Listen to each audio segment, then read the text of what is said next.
Hey, everybody. Welcome back to the Overland 870 podcast. I'm your host, Brad. And with me, as always, is my good buddy, Dan. And tonight we have Connor Lee with us. Stealth camper, car builder, master photographer, and humongous YouTube presence. How are you doing tonight, Connor? What's going on? I'm doing great, guys. Thank you both for having me on. I'm excited to be here. Oh, I think Dan's got something for you, don't you? Yeah, I've got his intro. I had it loaded up, but when I got kicked out of here a minute ago, so stand by just one second. Stand by for some important information. Yeah. We were busy talking about cameras and stuff behind the scenes, and we totally let it slip our minds. So yeah, well, no, I had it up there, and then when I got kicked out, all right, here it goes. Connor Lee, and this channel started as a simple idea.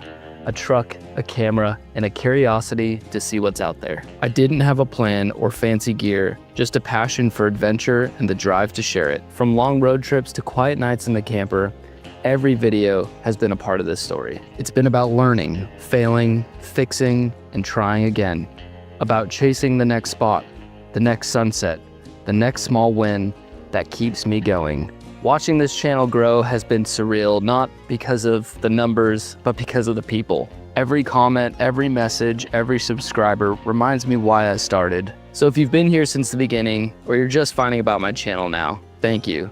This is just the start. The builds will get better, the adventures will get wilder, and the story will go on. So I want to thank each and every one of you for being here and enjoying the content and being a part of the story.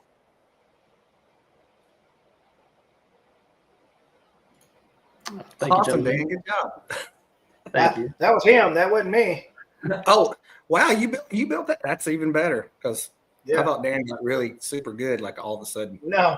Dan, just take credit. Take the credit. I asked him a couple days ago, I was like, hey, you want to do the intro or you want me? And he was like, nah, I better do it.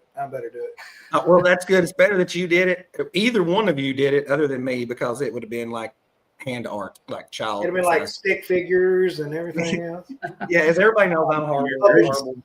Yeah, I couldn't even reach the laptop to put the stuff in there. Yeah, but no, man. So, welcome to the show. So yeah, it's there's no script. We just you just feel free like you're at home, man, and just have a good time. Make all the short jokes you want about Brad, ugly jokes about me. It all works out, man. I don't have much height on Brad, so I can't. I'm not in that ballpark. Well, if you got more than an inch, you're great. You're doing wonderful.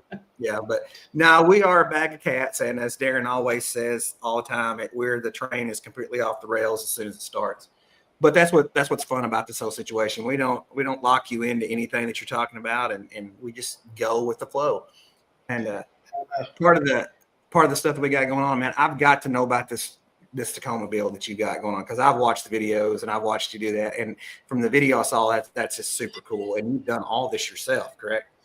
Correct. Everything minus a little bit of welding on the Chevy leaf springs that I'm running. That's way down the line. How early do you want me to start on it? Just start from the beginning, man, because it's cool. It's cool. It's Let's go from your transition from your prelude. We're talking about that. We'll circle back to the prelude, but cool. Yeah, so I started my YouTube channel on like stance cars, lowered cars, filming car shows, working on all that stuff, and I ended up looking for like a quote unquote mini truck. So I was looking at like Nissan hard bodies and early Tacomas, and then I kind of stumbled upon how awesome it would be to have a stick shift 4-wheel drive. And started looking at first-gen Tacomas, realized they're absolutely overpriced. And so I must have been looking for close to 6 months for one. And I had very strict points that I needed to have. It needed to be stick shift. It had to be 4-wheel drive. It had to be the 6-foot bed with the extended cab.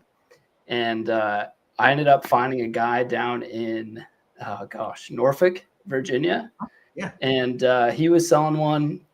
And at the time, like these things were flying off the shelves faster than you could, so I sent him a message and I like pleaded I was like, hey, I'm a YouTuber. Like, I'd love to make content on this. I'm going to give it a good home and all this. And Sorry, my cat, who also I got off in the woods while I was camping, is here. Oh, that's awesome.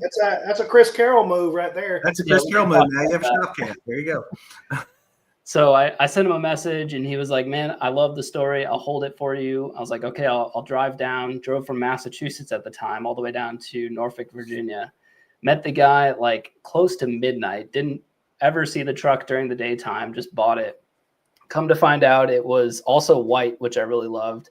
And it has a sunroof, which I love to like gloat about because that's just so rare for those trucks. And the only thing it doesn't have is a rear differential locker, but everything else is on that truck and everything works. That's it's pretty unmolested for the most part. So drove it home and started well, I'll let you guys lead into that if you want. I feel like I just keep talking about it forever. I love that thing. No, it's awesome because I mean that's what because I'm in the process of moving into a Tacoma build, and I've been trying to figure out if I want to do a Tacoma. We got one in the driveway right now, but I've got trying to decide if we want to do that, an Xterra, just get the non-typical off-road stuff, and then seeing yours, like I watched the video, you putting everything in there, and I dig it. It's super cool. I mean, it's iconic. It's throwback. I love it. Because that truck was new when I was younger. I watched those roll off the lot. So yeah, there's your Toyota guy right there. Yep. It's such a timeless truck. That first gen. It's like the last of the true small trucks. Yeah. It seems like everything after that just got a lot bigger footprint wise. And I forgot to mention, I actually got really lucky because the guy that was selling it used it to haul his surf gear around. So he had a camper shell in the back, which people have watched my channel a while know I started off in a fiberglass shell long before the Go Fast camper. And I got super lucky because that shell was actually designed for the first gen Tacoma. And those are impossible to find now. You're paying like several $1,000s for a used shell, which is crazy. Yeah, it's a great build, man. It's really cool. You morphed over to the Go Fast and stuff like that. But it to me, like, because like I graduated high school in '92. I'm gonna date myself, so like that's what I look back at in the Toyota. Now Gina, my wife, she had a 2-door Tacoma 5-speed. She loves it. She'd have another one right now if she could have it. She would be driving it all the time. She's an absolute monster in a stick shift. So, but Greg's like all this talk about Toyotas, I'm out. But no, it's great watching them get built. I love that stuff. And I mean, what all have you? I mean, okay, so when you had it back when it had the camper shell on it, what all did you have in the back of it? I know you were stealth camping out of it for a minute. Yeah. And everything, so I started bare bones. I mean, there's literally nothing in there except for a bed mat. And basically, I got started into truck camping out of almost necessity because I was basically quit my job back in 2019. I was just making it 300 phone calls a day, being a sales rep, basically, and absolutely hated it. Picked up a camera. I wanted to start doing YouTube and pushing videos out to the community on how to work on your cars. And because I was getting so much in the builds that I was doing, I wanted to record what I was actually working on as well. So that got me into production. And living up in Massachusetts, there was actually a film production going on in Albany, New York. And I got the gig working as a production assistant, but I was going to have to be on site for about a week and a half. And it was like 2.5-hour drives each way. And that just would have been terrible going back and forth. So I ended up booking a campsite and just decided I'm going to sleep in the bed of the truck. To answer your question, I had a cooler, a really old used cooler. I had a Coleman. It's got to be a Coleman. Pretty much. The deep cycle battery with a little 50-watt solar panel, which did absolutely nothing. And then a little Coleman single burner. And then actually an inflatable mattress that I just slept on. And that was it. I mean, I think I had a flashlight and that was my initial time truck camping. Yeah. So it took you all of what, 2 weeks doing that to realize you wanted to keep doing it, or?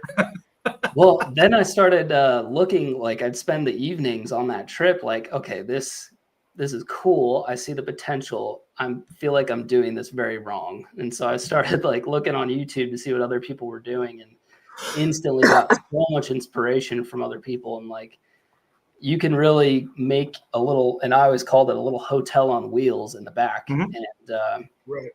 you know, eventually I worked up to that where I had good electricity, plenty of water. I mean, I love to boast about it now, but I actually have like a water faucet, which just is crazy to me. And then, you know, you can have, Bougie. yeah, bougie. Yeah, that's pretty uppity right there, man. You got a whole Glamping over here. refrigerator. So Yeah. So That's cool. what was the appeal with stealth camping and not just camp camping? I love the on edge ness That's of it. I love that at any point I could get a knock on the window and be like, "You got to go, man." Like there's just something about that excites me. And after you've camped in campgrounds and primitive stuff for so long, there's always something special about going stealth camping. Just because you're the whole time you're trying to be quiet. So every move you make is consciously like, okay, I don't want someone to know. If I have to get outside to jump to the front of the truck to grab something, I got to like wait for the right window of opportunity when no one's walking by. It's just so much fun. And I really get a kick out of it in a weird way. We looked at that. Gina and I actually looked at that because, when you get on YouTube at, 10, 11 o'clock at night, whatever, when you always run across something weird, and everything else. And we were, looking at camping deals. Well, no, I'm not weird, but I'm just saying we were looking across stuff and everything else. And I see people that are building vans. They start out with van camping. And then you're like, okay, cool. And then you get into the whole stealth with camping. But I've seen people that have like fake businesses on the side of their vans put on there with telephone numbers so they could park in, commercial areas. And I thought, man, that'd be super cool to do that. But then again, I'm a chicken. So I'd be like, who's that outside? What's going on? But it was super cool. I mean, that's what got us into overlanding stuff, wanting to go out and camp and stuff like that. But it's two totally different worlds. I mean, you have to be like super quiet because you're obviously camping places you're not supposed to be camping sometimes. I mean, and I think that would be just cool to have like a work van that you just open up and it's like completely rigged out and ready to go. I mean, I always feel like van lifers have it easy with that. Yeah. So Chris Carroll got me. He didn't get me on the video. I hadn't watched him since, but he showed me at Overland of America. He's huge into this stealth camping. There's this guy that goes around to these Lowe's and stays in their barns on Lowe's property. The little buildings they got. I don't know about that. He backpacks in there with like a little cot and a little heating plate, the whole 9 yards, and just. Or the Connexes. He showed me a video of the guy going and staying in a Connex.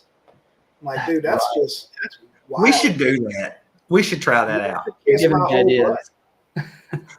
They should go to Lowe's and camp in one of their barns.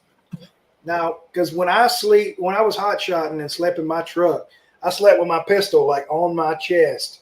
Like I couldn't. No, I don't trust people. The stealth camping, it seems like a good idea, and maybe if there was more than just one person, I might do it. But when it's just me, I'd never sleep. I'd nod off and something would make a noise, and I'd. Because you're a chicken, like me. You're a I'm chicken. alive. Okay. Connor's obviously this like dead to the world. He goes to sleep and he's like, I'm good, man. We're here. We're right here at this laundromat. I spend my time filling it out, and like I've moved from locations that were really sketchy. Like I've tried to stay back when I was doing a lot more production work, I'd have to fly out of Atlanta, and so I'd be staying in like Planet Fitness, like 24/7 Planet Fitness.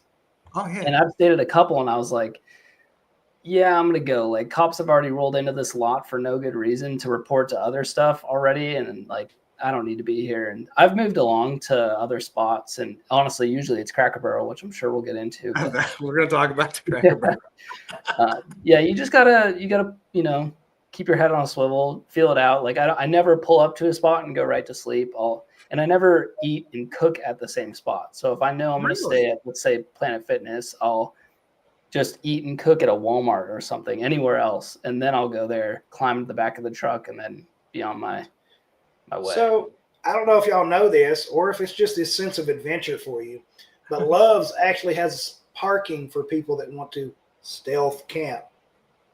So they actually have parking spots for people to do that. Okay, so And they got showers. and they got showers. So, okay, Connor, let me ask you this question right here, because this is really intriguing me now that we're talking about this, because I wanted to talk about the stealth camp stuff. So, like, walk me through. You've decided that you want to stealth camp. So you haven't picked a place yet, but you decided, hey, look, I'm going to go give this a shot. So, how do you walk through this thing? Because I feel like I'm going to try this.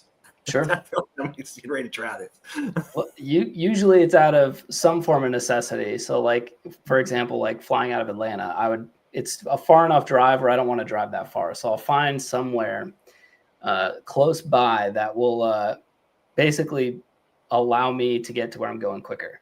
So Okay. I'm not looking at it for luxury, obviously. I'm not looking at it for the views, but meaning YouTube views are great, but not the physical views. So Cracker Barrel, Bass Pro Shops, Home Depots, and Lowe's, some of them. Walmart has started to crack down. And I find that my biggest tip for when you're going to go truck camp or stealth camping somewhere is to call ahead, because you'll be surprised how often management's just like, oh yeah, just make sure you're parked in this part of the parking lot or whatever. There's a lot of times where you're stealth camping from the public, but the business doesn't mind that you're there necessarily. Okay.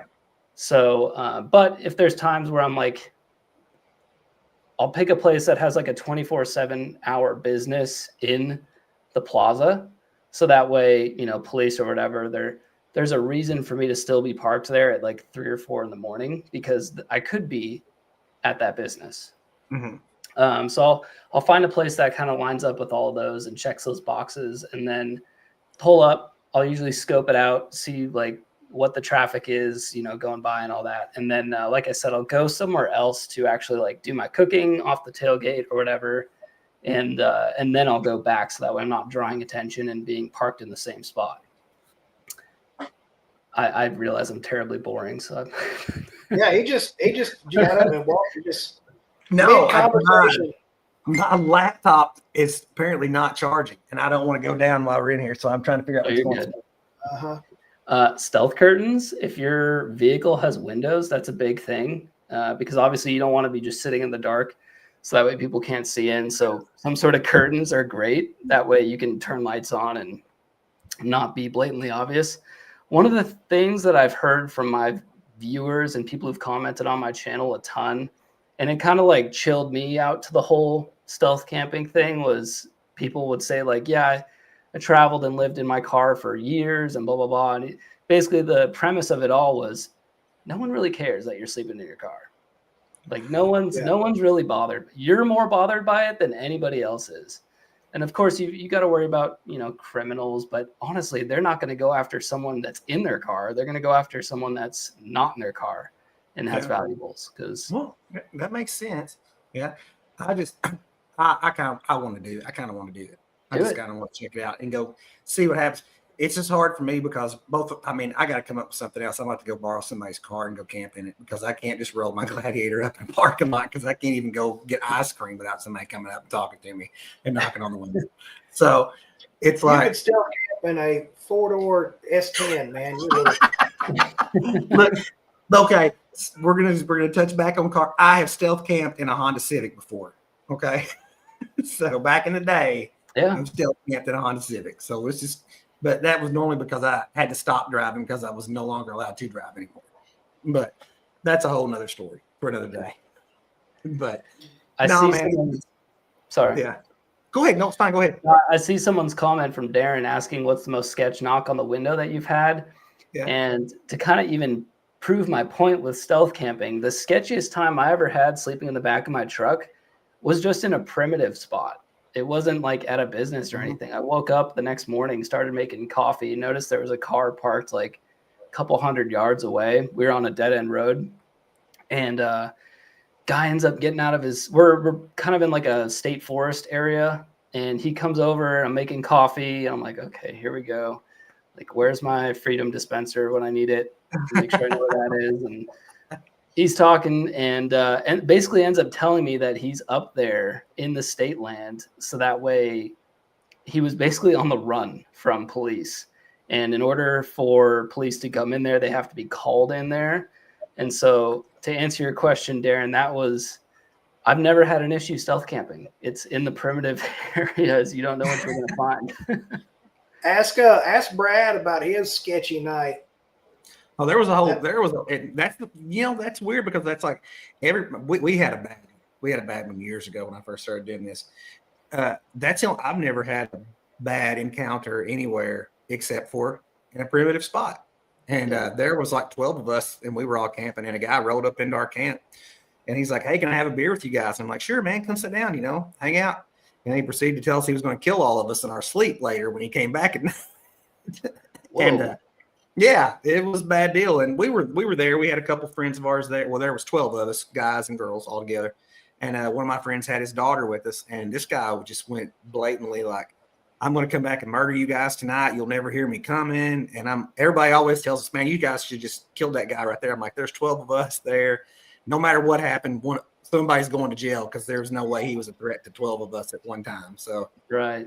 But that's nobody crazy. I guess nobody ever saw a John Wick movie. But anyway, so like they were like, we ended up packing up that night. The guy told us several times that was his spot, that he'd been coming there for years, and and nobody would ever hear him come back at night and stuff. So he upset Jeremy's daughter that was there. So we made the decision to pack up and go home that night. But that happened to several different people in the Ozarks. So I mean, luckily, this guy got criminally trespassed from the National Forest, ended up doing some jail time for terroristic threatening and reckless endangerment of a minor, and then copped to a DWI on a ATV and everything else. So, yeah, Gina had a pencil. She was fixing to stab him John Wick style. But it was crazy. That happened to us in the National Forest. Now, I've never run into anybody at a parking lot that's come up tried to.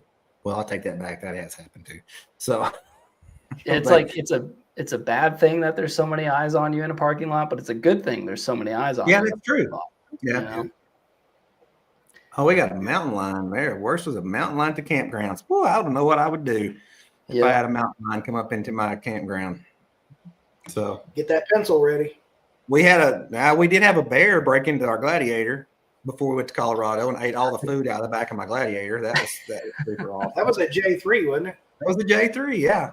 That was a J3. We came out and got ready to leave to go to Colorado that morning. We were heading out, and Gina was like, "Why'd you unpack all this stuff?" I'm like, "I didn't unpack anything." She's like, "Well, the tote lid's off and all the stuff's off." And we look over there, and there's bear prints and scratches, and the food's been drug out of the back of the Gladiator. All the dry boxes are out and scattered across the universe. He messed up your paint and everything? Oh, my paint's already messed up. Little tiger striping, little bear striping. striping. There's a lot of Ozark pinstripes on mine, but I have two bear prints that are like this, just scratches down the back quarter panel of my Gladiator. Cool. So yeah, no, I kind of like it. It's like teardrops on your truck. It's like yeah. I think I earned those. Yeah, it was. I always tell everybody it was a massive bear. It was the largest bear ever. If it was the biggest, it was the largest bear you could ever see. It was the largest bear ever. Beautiful bear, but large. Huge, beautiful bear. Big, beautiful bear that ate all of my food except for the Dinty Moore beef stew, which we still have. So I didn't want the beef stew. But okay, so I want to talk about the Cracker Barrel camping. So tell me about how because if I stealth camped at Cracker Barrel, I would never leave because they have biscuits and gravy and all that stuff. And I mean, I'd be in and out there all the time. But I really like that video a lot. So I want to talk a little bit about it. So let's hear the Cracker Barrel. Yeah, Cracker Barrel has probably been my most common spot for, and not the same Cracker Barrel, like all over the country, Cracker Barrels. And they're just, they're one of those places that's like notorious for allowing overnighters. What I love about it is, again, I always try and call and ask just to make sure and be polite. And sometimes they have an area of the parking lot they want you to park in. So I'll try and, abide by that. But then also 90% of the time there's other mostly vans or RVs. And so you kind of feel like you're in your own little campground because there's other people sleeping in their rigs right next to you. So from a safety side of things, it's honestly great. One thing I feel bad about is I've never I've never woken up and gone to eat in the Cracker Barrel. So that's all I would do. I've never been a patron, even though I sleep at their spot. But it's Food's just not great. What? You don't like Cracker Barrel's food? Really? What? No. Oh, tell me more about this, comrade, because I don't see how the. It reminds me of like Thanksgiving food, and I'm not a big You don't Thanksgiving like food. Thanksgiving either? Like turkeys, dressing, and none of that. No ham. I mean, I like thin slice sandwich ham, pork chops, bacon, but like ham for Thanksgiving, all that Southern food, nah, not my cup of tea. I'm only slightly offended. No, I don't know. It's never been really my thing. Hey, Usually look, on Oh, I didn't realize it was going to be on the screen. Bye, Gina. Bye, Gina. Hi. Look, she's just dragging stuff all over the place. She's fixing my power issue, so I didn't get up again. Well, you're not getting Yeah, I don't know. It's just never been my. Not like apple pie.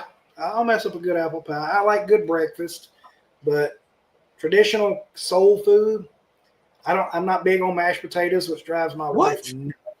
That's crazy. You're We crazy. can't be friends anymore, Dan. Yeah, the peanut gallery's saying you can't be friends with you anymore because you don't like. She's a huge potato and gravy fan, and I could live solely on meat. That's why the carnivore diet works so good for me, because I could just steak, chicken, pork chops, fish. That's all I need.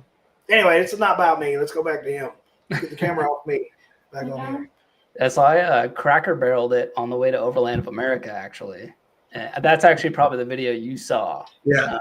And I was initially going to stay at a Bass Pro Shops, and ended up getting there, and it was next to like a 2 lanes each way, like 50 mile an hour. This was in Springfield, Missouri.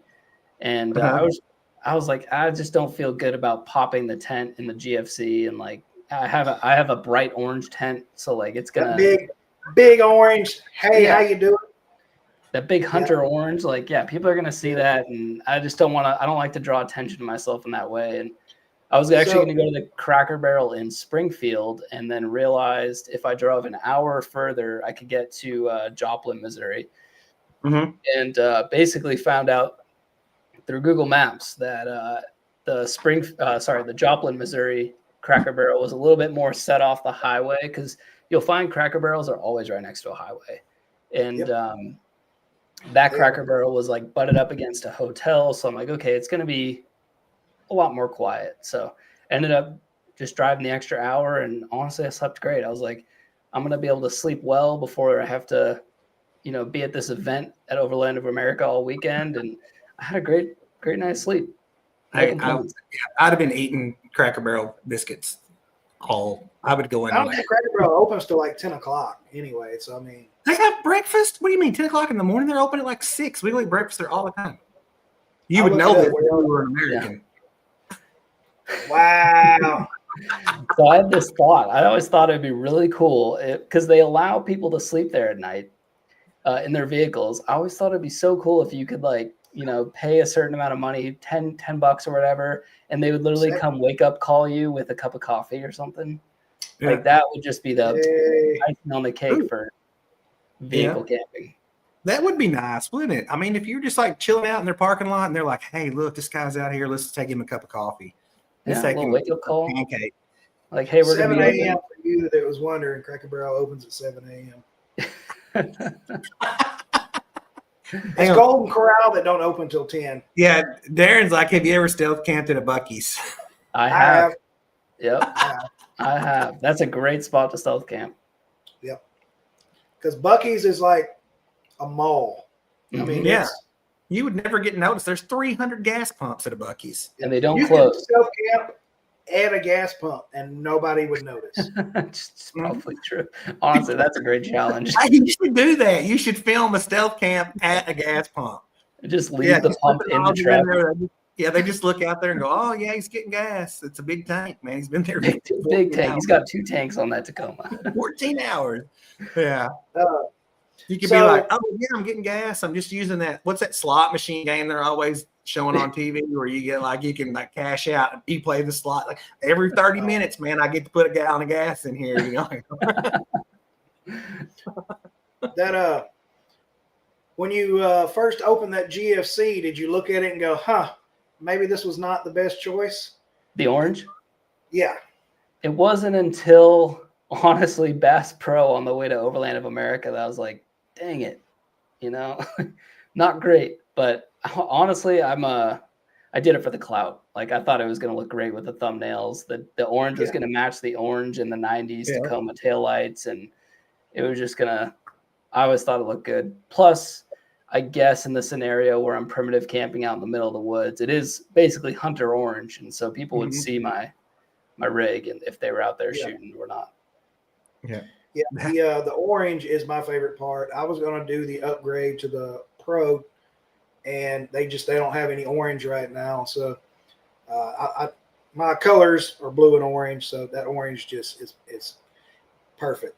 And on top of that, from day one when I got into overlanding and knew I wanted a rooftop tent, GFC was that was the pinnacle.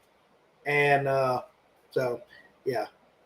And now I'm trying to sell it. Darren loves it. He's decided he's going to start stealth camping. So like he wants to know what state is the worst to stealth. Chicago.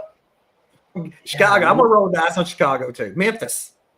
Oh, Memphis. I always pass through Memphis. For anyone who's not familiar, Thank God you pass through Memphis. Yeah, pass through Memphis. Don't stop there. Yeah, we are 45 minutes away. We live 45 minutes away from Memphis, like downtown Memphis. Dang, you're closer than I thought. Yeah, I'm right on the border. I mean, like literally, I can be in Memphis in 40 minutes, and it's great for baseball games. It's great for stuff like that, but it's horrible for anything else. Like you don't want to shop there. You definitely don't want to eat there after dark. I don't even fill up gas there. Yeah, you don't want to get. Yeah, when we go like to North Carolina and we run that way, we fuel outside of Memphis or on the other side of Memphis. We do not stop at Memphis to buy anything. Like, sorry if anybody here is from Memphis, has family in Memphis, you know, whatever. No, don't do it. Yeah, there's big cities tend to be a little bit tougher. I mean, you do blend in because there's just so much other commotion going on. But yeah, I don't know if I could tell you what state's the worst. I haven't really had I've never been like that state really was terrible. And I've camped all the way from Massachusetts down to Miami, here all the way up to Colorado and back.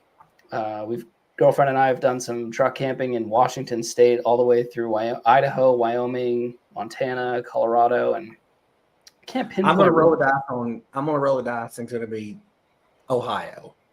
I'm gonna say Ohio is the worst state. Sure, I'm down with that. I don't know. I'm just gonna go ahead and say. So in your intro there was a scene with a mountain in the background. Was that Colorado? It was. Man, that was a killer shot. So my girlfriend flies drone. She's licensed, by the way, and she gets all the drone footage, and we were just so blown away by that campsite. It was actually a subscriber on my channel who sent me some coordinates and was like, just follow this road and you're not going to be upset about it. And so we were saying we'd stayed in the Grand Tetons the year prior, which we were like, this is the best campsite that we've ever stayed in. It didn't even compare to that one in Colorado. Wow. Yeah, it was so good. It was about 10,000. That was a good shot. That's a stellar shot. That is a stellar shot. So yeah, crazy. Set up the laptop to do some editing, and it was like 360 insane views in the office. What made you go with the GFC over the some of the other stuff? I've been following them for a long time, and honestly, so long that there weren't really any other. Like it was before Super Pacific was even a thing. It was before Tune was a thing. Like there weren't other campers that were like that at the time, and ever since then, I loved their branding. I loved their marketing. I loved how they did their videos. I love seeing how people film stuff, and they did such a cool way of, Chattanooga. That's where I'm at. Yes, sir. Yeah, I've got Chattanooga tonight. we've got the Oktoberfest and the Erdinger glass. Oh, look at that. I love the GFC. I love GFC. I loved everything they're about. And actually, when we were out last year in Washington through Wyoming and Montana, we realized we were pretty close to Belgrade, which is where their headquarters is, and decided to stop in and see one of them in person. And I was pretty much sold right there. The last thing I was doing before I left was figuring out what color I wanted. And so for a long time, I actually wanted to, and people who've watched my channel, I think will realize that I do everything as much as I can DIY. And I actually had started in a 3D design program, designing a camper with basically pop windows on every side. That was something I wanted to have. And I was going to build it out of 80/20 or extruded aluminum. And I think I've seen your video on that when you talking about you put pencil to paper and we're like, well, it's not going to be much cheaper. Yeah. And then this is already engineered and ready to go. Yeah. Yeah.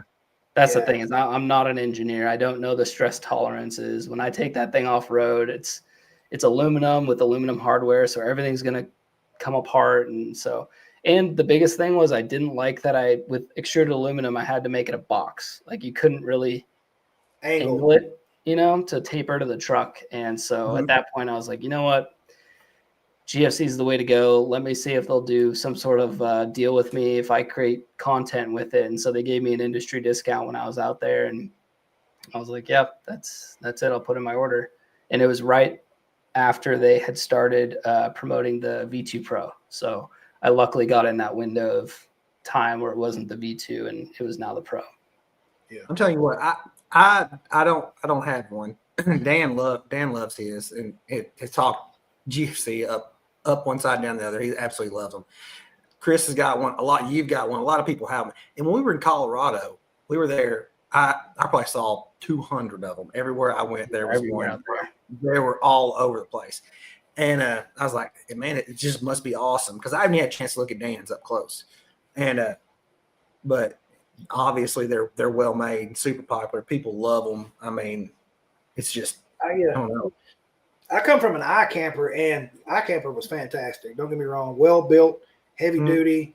It done what it needed to do, but setup was a little longer than I like. Takedown was definitely longer than I like.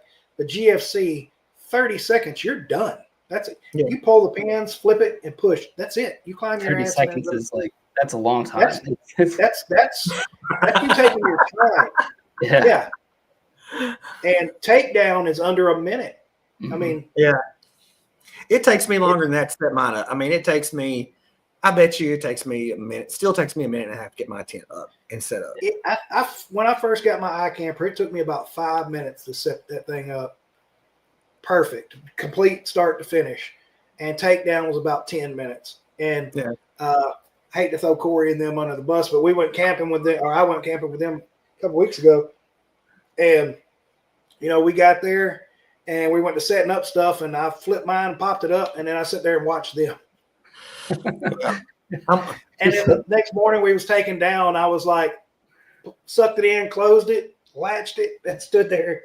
Dude, I'm telling you what, like I had so much hate for all you guys because I still had a soft shell tent when I had my JK. We had our very first rooftop tent we had the front runner. We had the front runner tent, and great tent, loved it. Every time you opened it, it rained. Somewhere in Ethiopia right now, somebody's bought that tent, and it's growing crops for millions of people because every time you pop it open, it's a flood.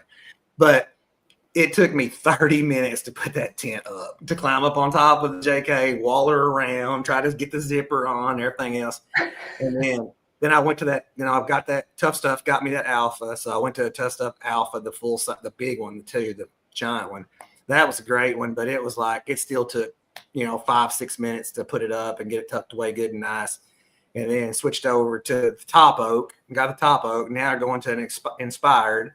So it's like, and it still takes me, I have to climb on something, a step stool or whatever, to get it put up anyway. But all of our ground tent peasant friends that we still have. You're in good company. I keep the step stool to get up in my truck. I actually just cracked it getting into it the other day and just got so mad and just stomped it out and watched it go into a billion pieces. It was Yeah, I amazing. came with those little bathroom. I came with those little bathroom. I know my stools. wife's in the chat somewhere. See, it's not just me. It's not when things are got one job to do and they fail to do that job. I can't handle it. She was like, you know, this, that, and another can happen, and you're calm, cool, and collected. But let something just a tool not work. And like, yeah, I'm scattered it. It's going. You'll never work again. You talk about people that get when something goes sideways, you know, some little bitty thing that you use constantly goes sideways and you just go ballistic and you start throwing stuff. That is Jordan West, because he camped with us this weekend. He camped with us out there, and we were on that trip in Missouri, and he fell off of his rooftop tent ladder coming down in the morning, like missed a rung and leg went through the rung and went straight to the ground, like 7 o'clock in the morning. And Jordan is always like, he explodes like a firecracker. As soon as something happens, he's throwing pots and pans and kicking and screaming and slapping everything. And he fell off there, hit the ground, and I'm still in the tent. Or I'm in my shower tent. And all of a sudden, I'm like, Jordan, are you okay? He's like, I'm completely fine. I'm like, you must have hit your head on a rock because you're not kicking or anything else. He goes, I just hurt so bad right now. I can't even do it. But he missed the very first rung coming out of his tent and missed the rung, and foot went right through it, locked his leg in it, hit the ground and everything. And it was like, I was like, ugh. But he always starts beating on this diesel heater at 3 o'clock in the morning, or he's trying to put pans away and making tons of noise. But you gotta love him. He's fun to camp with. I thought Jordan was going to beat the brakes off me at Moore. Dude, he left his ladder there to go to town to get something to eat and come back. So I took his ladder and hid it. And then I had it over there in my campsite hidden. And then I forgot about it. And then the whole day went by. And the whole day he's looking for his ladder. Somebody stole his ladder. And then I finally remember, and I'm like, oh, wait a minute. And he's already trying to buy another ladder at this point. And was just mad, boy. He was big mad. So, yeah. I was like, damn, I'm going to get a fight at Moore. Yeah, he's going to be – I'm surprised he didn't just go buy one, because he's that guy. Like, if he can't find a spoon or something, like he's buying something, whatever he can't find, he immediately buys it and just goes. He was on his way to OVS when he ran into me and was asking if I seen his ladder. And that's when I remembered that I had his ladder. Funny thing. Now that you mention it, I think I've got an extra ladder at my campsite. Yeah, I don't know, Connor, if you've ever lost something going on a trip, like you thought you had it where it was supposed to be, and you just get somewhere and you didn't. That's my life. I lose stuff constantly. And Gina just puts it on a shelf above his head. Yeah, Gina puts it on a shelf above my head, and she hides it from me. We left to go this trip, and I've got a big battery box in the back of my Gladiator, and it sits flush with the top of my bed. And I keep my ladder back there with a strap on it. Well, I didn't strap it down, and we took off, and it goes out the side underneath the extrusion rack, goes right out, and it just hangs. And I'm like, oh! I said, I can't even get in my Jeep if I don't have my step stool. There's no way in hell I'm climbing up in this tent without a ladder. I was like, I will never get in there. So. But yeah, that's bad about that stuff. But I drove about 2 hours to get to a primitive spot in the middle of the Cherokee National Forest, and about 5 to 10 minutes from the site, I realized I didn't have my little base plate that goes on the bottom of the camera to hook it up to the tripod. And I was like, there's no way in heck I'm filming an entire video like this if I don't have a tripod, I'm not doing it. Like, just pouty kid, just like, nope. We're going home. Hey, I got to a campsite and then realized I left my tripod with Brad in another state, and still haven't given it back. Yeah, I'm sorry. Gina picked it up. She was going to bring it with us, and she thought that's not Dan's, and she left it at the house. So Rito, bring it to Rito. I will bring it to Rito when I come there. But I went to to Connor into coming to Rito. I'm telling you, you need to come hang out with us at Rito. Yeah, that'd be the Canadians coming this year? They are not coming. They are. They're. Oh, they got banned, huh? They didn't get banned. They're boycotting. They're boycotting Rito. But sounds spicy. It wasn't. Yeah. Yeah, yeah. I can't do that. I can't. I'm under an NDA now. I can't say. If they'll refund my ticket, I won't be able to go. They won't let me come. They're probably not gonna let me come back after this year anyway. So more than likely. But no, it's Darren. Moving along. Darren wanted to know something else. He posted something. What do you want and to know, Derek? Check it again, Darren. I'm sorry. We were chit chatting. You know, it's like herding cats on here. Yeah. Darren types out stuff, and he types out legit questions. I got to go back to here. Yeah. And he's the only responsible one in our group. He is. Yeah, he's the most valuable member. He is. Do you have a discount code for Rito, Brad? No, I do not. Big Rock 10 at checkout. Nah, he don't have one. I already asked. I don't know anybody that has a discount code for Rito. I mean, really and truly, I have not talked to Rick or Randy about that. Oh, there we go. He wants to know, how long do you think you will do stealth camping, and do you have a timeline or future plans for your rig? Legit question. For me? Yeah, it's for you. You're the stealth camper. Yeah. I don't see it ending because I think it just has its time and place. To be honest with you, sometimes I'll do it for videos, and other times I'll just do it out of necessity.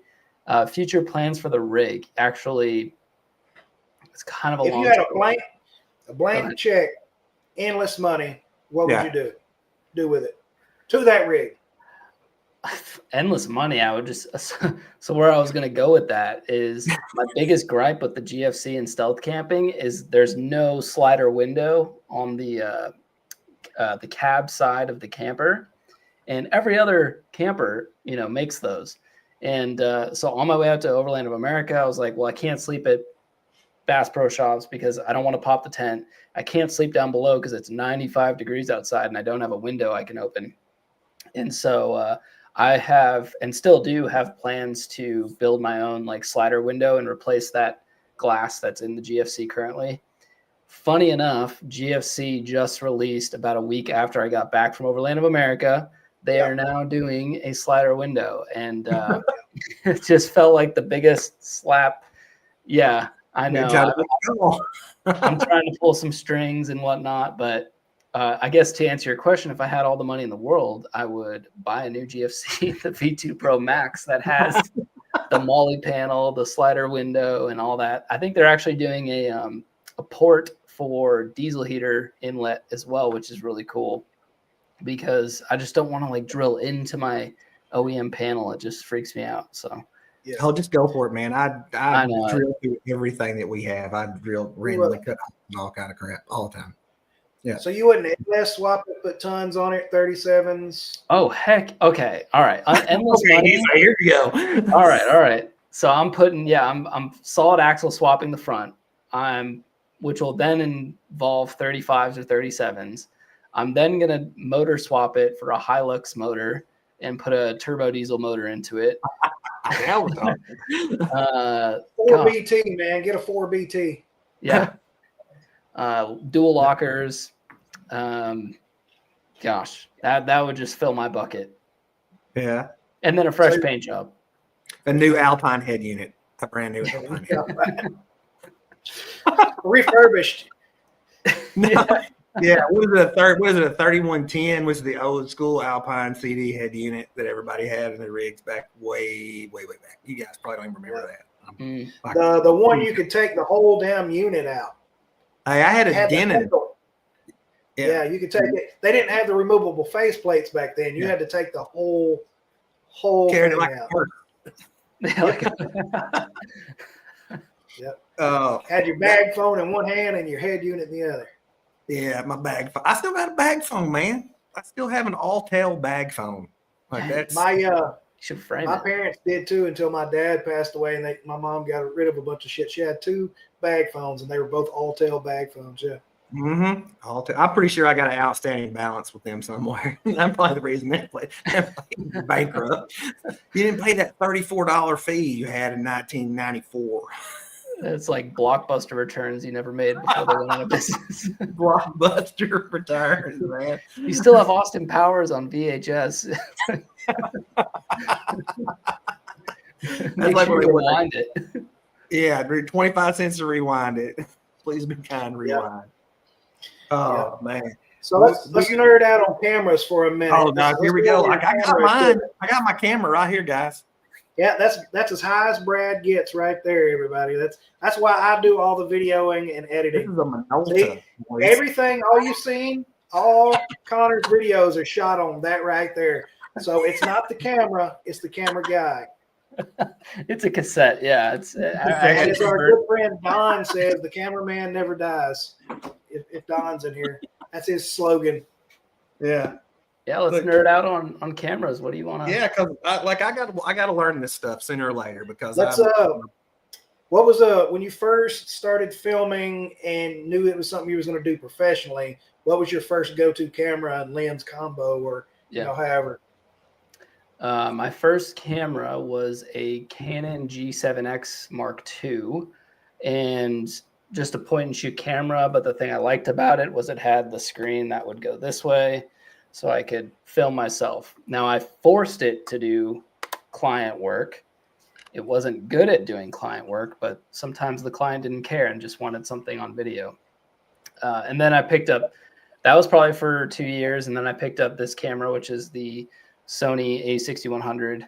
And it is just a cheap mirrorless Sony camera. But again, loved that it did that so I could film myself. But then I also gained like 4K, a better sensor. And then I started getting into like, oh, the glass I put on it makes a big difference. And you don't need necessarily a great camera body, but you can get away with really nice glass. So I rocked this Sony camera for 5 years maybe, and before I got the FX3, which is what I'm filming on now. And that was definitely the biggest ticket item. But I'd also come to a point where I needed to get that. Like the A6100 wasn't doing the job for the production side of things. And so now I have the FX3, which, I mean, Netflix movies are filmed on the FX3. So it's got that production value. And now my YouTube channel gets to kind of, by proxy, benefit from the gear I have for client work. Keep preaching the FX3. Corporate's in here, and she says I don't need it. So I'm it is trying the best camera you will ever get, and it's the last thing you'll ever need. What is that? Check that out. That's a 256 megabyte memory card for the camera. Check that out, boys. That's pro. That is professional grade right there. That's 250 little guy megabytes. Look at that. And that's also It's actually the same 256. size. I'm holding the exact same size thing. Gigabytes. That's 128 gigs. I don't want to hear about it, boys. That's history right there. That Declaration of Independence is on Manual this card focus. right there. No, honestly though, gear, like especially for what we do on YouTube and stuff, gear is not the answer. I don't think the average viewer really cares. I think they subconsciously care and they notice it, but I don't think most people film their iPhone. You know, a lot of channels with millions of subscribers film on their iPhones, so I wouldn't get caught up in the gear. Yeah, Dan. Thanks. All right, The FX3, but the FX3, except for that, you should definitely get that. It's on sale. We're done with this interview. He can go now. His Christmas just exploded. Disconnect. Oh god. And booted. But all right, so I like this guy. No, you don't. No, you don't. Yeah. No, the FX3 makes all the difference. Why? Because it has internal stabilization. And I'm a fat, shaky cameraman. Anyway, let's damn it, Connor. You have no idea, Connor. Where did I go wrong? Is it the iPhone? Yeah, he's been planning this for months. Listen, corporate, this is all he needs right here. Dude, I got a slightly used Minolta. $20 at Goodwill. This is all you need. Oh man. Yeah, train wreck. There it went. Wow. Dan, Okay, let's circle back. If Let's see, we got about 5 minutes left. If something happened, heaven forbid, I know how much you love your truck, but if something happened and you had to get something else, what would be your go-to? Would it be another one, something newer, a Jeep like the cool guys that the rest of us? Something with a straight axle in the front? Hold on, I'm gonna throw up when you said that. Hold on.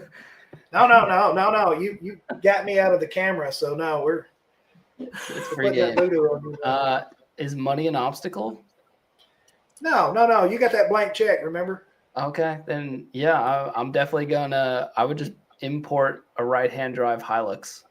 Ooh. Yeah, that Ooh. it would just be Premium choice. All right. the better version of the Tacoma, honestly. Yeah. Just skip the line. Premium choice. You wouldn't get that thing. What's that thing Robbie has? That Grenadier. Grenadier.